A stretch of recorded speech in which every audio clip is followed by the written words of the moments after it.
Kegemilangan Kesultanan Melayu Melaka dan Kesultanan Johor Riau dalam bidang perdagangan.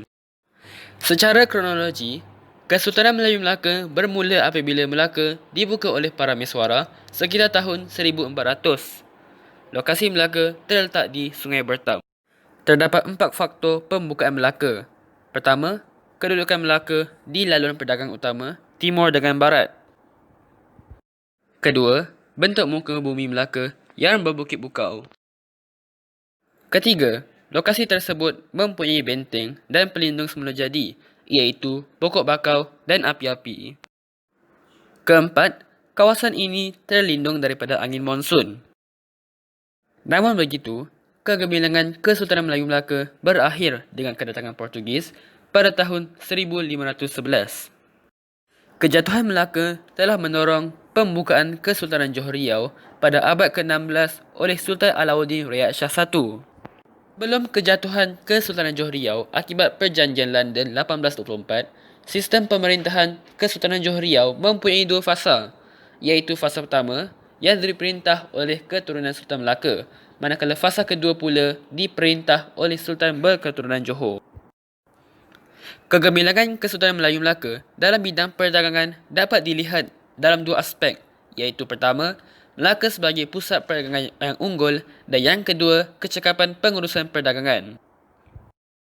Dari aspek yang pertama, Melaka sebagai pusat perdagangan yang unggul adalah disebabkan oleh faktor kedudukan strategik Melaka di laluan perdagangan.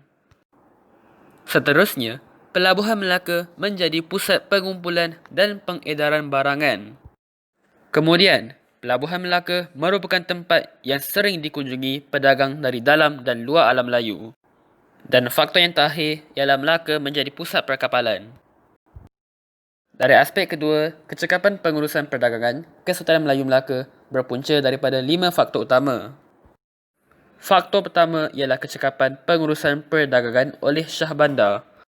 Kedua, cukai perdagangan yang rendah telah diperkenalkan. Yang ketiga, penggunaan sistem tukar barang dan mata wang yang memudahkan urusan jual beli. Yang keempat, peranan orang laut. Akhir sekali, pelabuhan Melaka juga dilengkapi pelbagai kemudahan. Bagi Kesultanan Johor Riau pula, terdapat 4 faktor yang dikenal pasti sebagai pemangkin prestasi Kesultanan Johor Riau sebagai pusat perdagangan yang unggul. Pertama, kedudukan Kesultanan Johor Riau yang strategik. Yang kedua, menjadi kawasan tumpuan pedagang. Yang ketiga pula, menjadi pusat pengumpulan dan pengedaran barang dagangan. Dan faktor yang keempat, iaitu kesibukan pelabuhan Johor Riau. Selain daripada menjadi pusat perdagangan yang unggul, Kesultanan Johor Riau turut terkenal dengan kecekapan pengurusan pelabuhannya. Terdapat 5 langkah aktif yang diambil oleh Kesultanan Johor Riau bagi memastikan urusan perdagangan berjalan dengan lancar. Pertama, Kesultanan Johor Riau menyediakan perkhidmatan kemudahan pelabuhan. Yang kedua, kecekapan dalam urusan jual beli.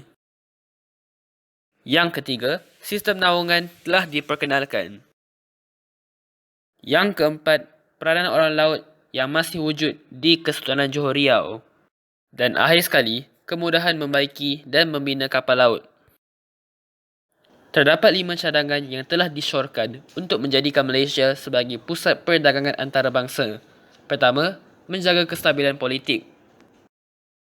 Yang kedua, meningkatkan kualiti perkhidmatan dan barangan Malaysia. Yang ketiga, menjalin dan menjaga hubungan diplomatik dengan negara luar. Yang keempat, melengkapkan diri dengan ilmu perniagaan. Dan yang kelima, iaitu menguasai kemahiran teknologi maklumat dan komunikasi. Kesimpulannya, Malaysia sepatutnya mengambil iktibar daripada sejarah kegemilangan Kesultanan Melayu Melaka dan Kesultanan Johor Riau dalam bidang perdagangan jika mahu maju ke hadapan.